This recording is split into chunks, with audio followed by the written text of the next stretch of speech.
Welcome to Lifelong Learning at Roden Library.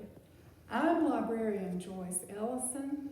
Today we'll continue our conversation about beekeeping. Dr. Clinton Reddy teaches biology at Middle Georgia State University. Born and raised mostly in California, Dr. Reddy finished high school in Ogden, Utah. He majored in biology at the University of New Mexico. His master's degree is from Stephen F. Austin University, where he studied aquatic ecology. He earned a PhD in entomology from Texas A&M University. There he studied parasitic wasp and fire ant ecology. While finishing that PhD, Clint Reddy got a life-changing phone call. Georgia Southern persuaded him to come teach anatomy, physiology, and other classes with about 2 weeks' notice. That was 1992. The rest is history. After positions at Valdosta State and Waycross College, Dr. Reddy arrived at Middle Georgia State in 2000. Well, when he's not teaching everything from anatomy to zoology, his hobbies include science fiction, photography, taekwondo, and camping. Dr. Reddy also has some unusual pets: a black rock scorpion, 2 tarantulas, and a dozen Madagascar hissing cockroaches. But for research purposes, bees are amongst his favorite insects. So, Dr. Reddy, please give us your buzz on bees. All right. I thought I would go over today what would be a number of good things to do if you're interested in starting beekeeping. And if you want to get started beekeeping, the first thing you want to do is read about it. There are lots and lots of books available on bees at local bookstores, libraries, and one of my favorites is one called First Lessons in Beekeeping by a professor at the University of Georgia called Keith Delplain. And it's small, it's about 10 or 12 bucks, and it's packed full of all sorts of good information.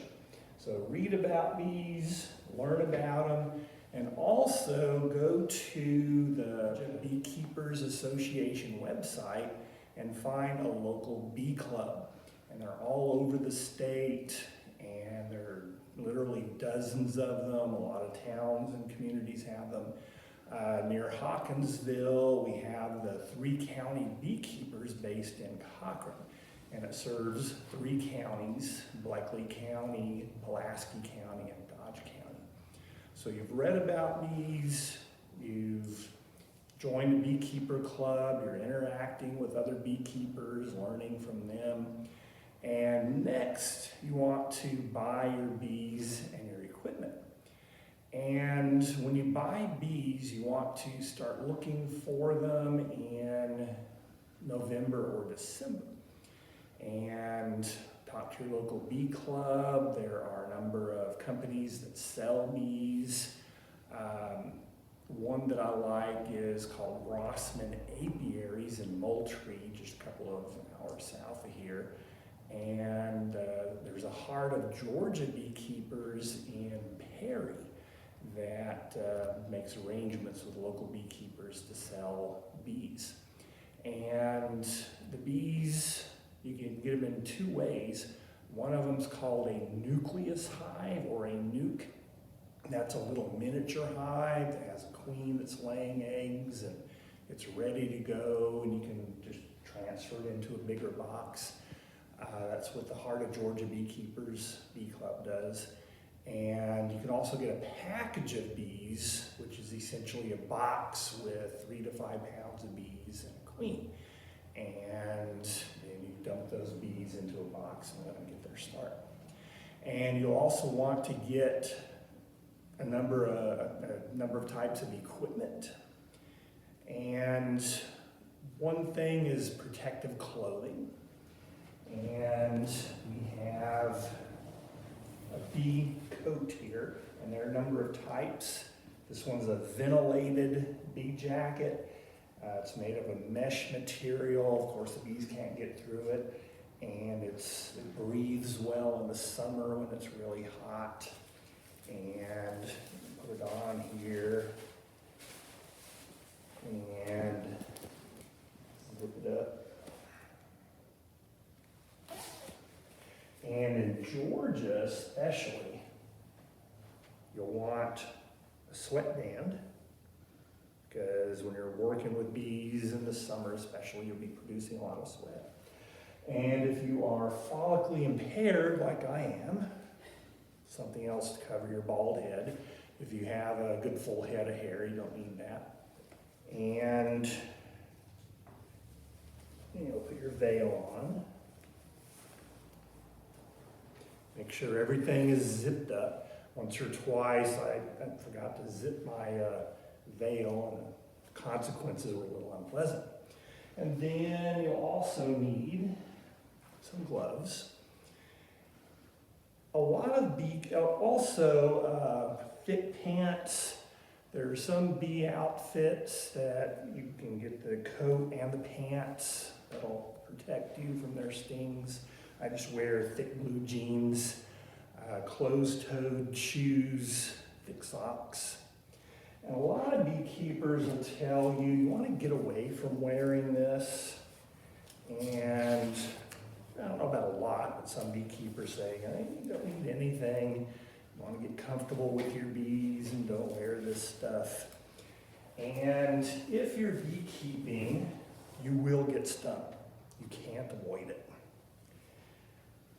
And if you get stung, most places in your body, you'll get over it. But one place you definitely don't want to get stung, bees know to sting in your eyes. They know that's a target.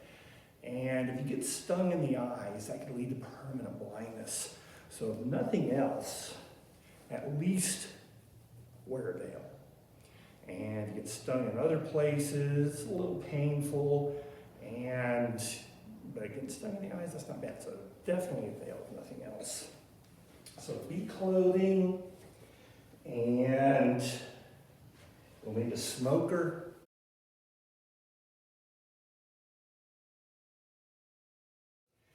And for fuel, most beekeepers around Georgia like pine straw, and I have a plastic bag that I always carry out with me with pine straw for my yard. You use paper. A lot of beekeeping companies sell smoker fuel. And I have some here that's essentially little pellets of sawdust that burns a little bit longer than pine straw.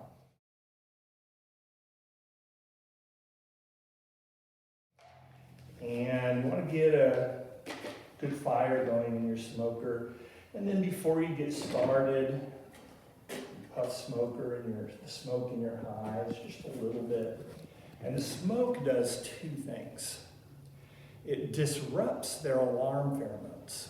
So if you start doing things to their hive, they can't release the alarm signals, and that'll keep them from getting too excited.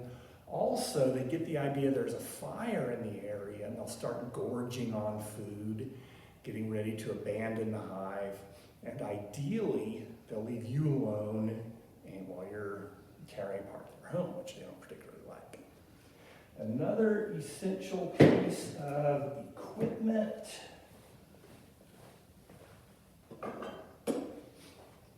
is a Hive Tool. And I like the Hive Tools with the little hooks and this little part right here. And you'll need this to pry apart your hive. And you'll need a beehive. And the parts of the beehive include a bottom board. And there's one type that's solid wood. another type that has screen in it, and whether you want a solid wood bottom board or screen bottom board, different beekeepers have different opinions about that. This next part of the hive is called a hive body or a hive deep. It's a little bit deeper than the rest of it. And ideally your bees will stay here and the queen will stay here and lay eggs. And then we'll have a queen excluder, which I'll show you in a little bit when I open up the hive. And then this is a super. And ideally this is where they will put their honey.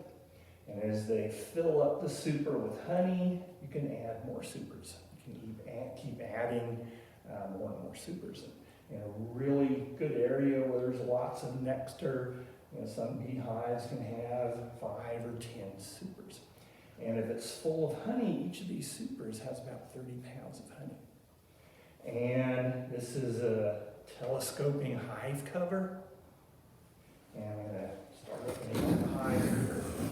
And it's called telescoping because it kind of fits down into the hive, has a little recess like this. And when I'm inspecting my hives, I turn this upside down, put it on the ground.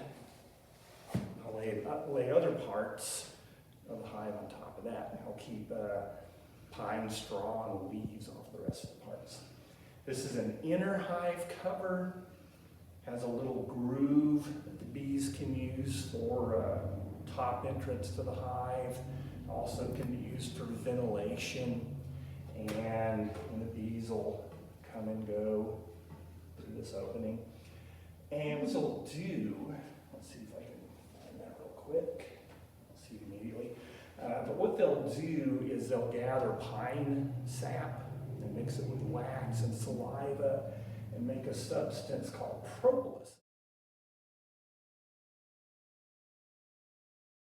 It's really sticky, and they'll glue parts together. That's what this black stuff is.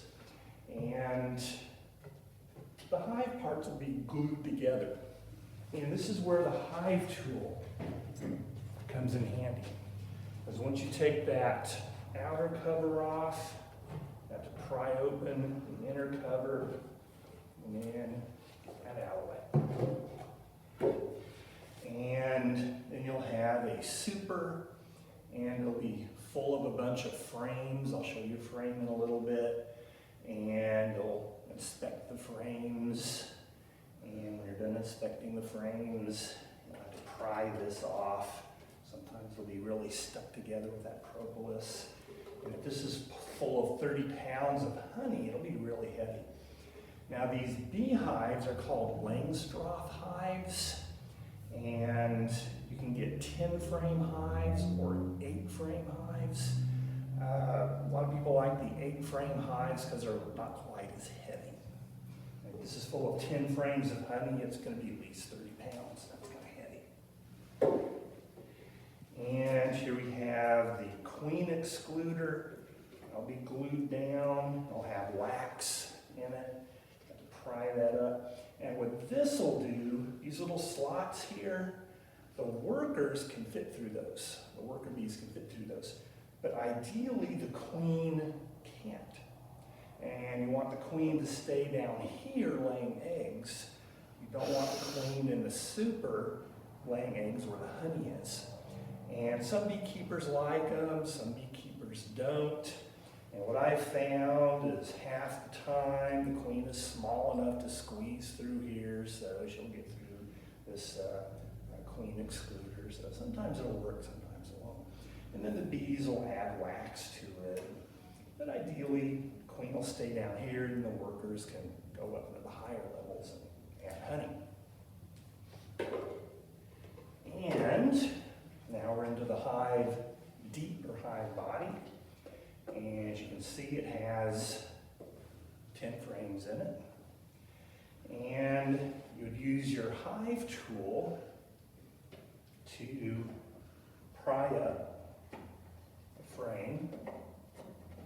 Again, it'll be stuck to the other frames with propolis. And this is a frame.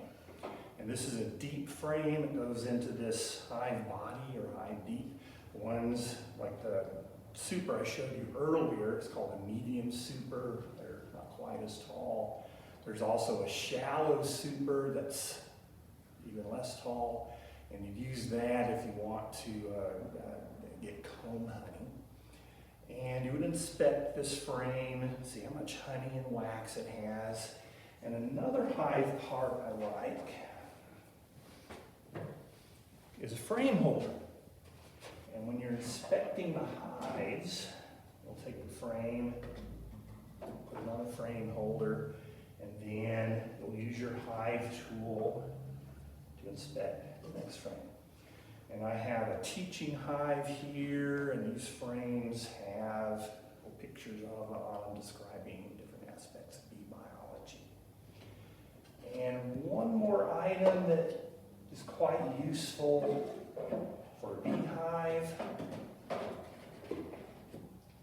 is called entrance reducer. And it goes in the front of the hive, and in the winter when the bees are quiet, they form a little cluster of bees and they beat their wings and generate heat. And they have a big cluster of bees. In the middle of that cluster will be maybe 90 degrees, even though it's 2 below freezing outside of the hive. And the bees will keep warm there. But if you don't have this entrance reducer, sometimes what happens, mice like that warmth. And they'll crawl into the hive and make a little nest there for the winter and kind of disturb things. And this entrance reducer will keep the mice out. Also, if the hive is slow or weak for some reason, or if it's a brand new hive, we'll put this entrance reducer on and have a smaller opening that they can get into and out of, and it'll be easier for the bees to protect that little opening. So this is the equipment you'll need to get started with beekeeping. Dr. Reddy, we've heard that you can sell some of your bee products produced in Cochrane. Mm-hmm. Where might we find some of those products? Once a year in the fall, we have a honey sale, and it's in the science building on campus, Dillard Hall. And in the spring, the science club in the biology department has a plant sale, and that's usually in April, and we sell some honey then too. Otherwise, you can contact me at Middle Georgia State University and see if we have some honey available. And another good place to get local honey from local beekeepers are farmers markets. And typically there's someone there selling their honey. I also understand that you are doing some research on propolis. Would you like to comment on that? Yeah. I mentioned propolis. The bees use that to stick hive parts together. It's made of pine tar and wax and bee saliva, and it has antibacterial characteristics. People have been using that for decades as treatments for cuts and scrapes, and it does a good job of killing bacteria. We've done some research on that. And we've also done some research on how honey kills bacteria, and essential oils are used to help treat various problems that bees have. And we've experimented mixing essential oils in with their food and seeing if they'll take it or not. Well, Dr. Reddy, we appreciate you sharing your expertise with us Certainly. today, and we wish you much continued success with your research. Yeah, thank you. And thank you for being with us today, and join us again for another edition of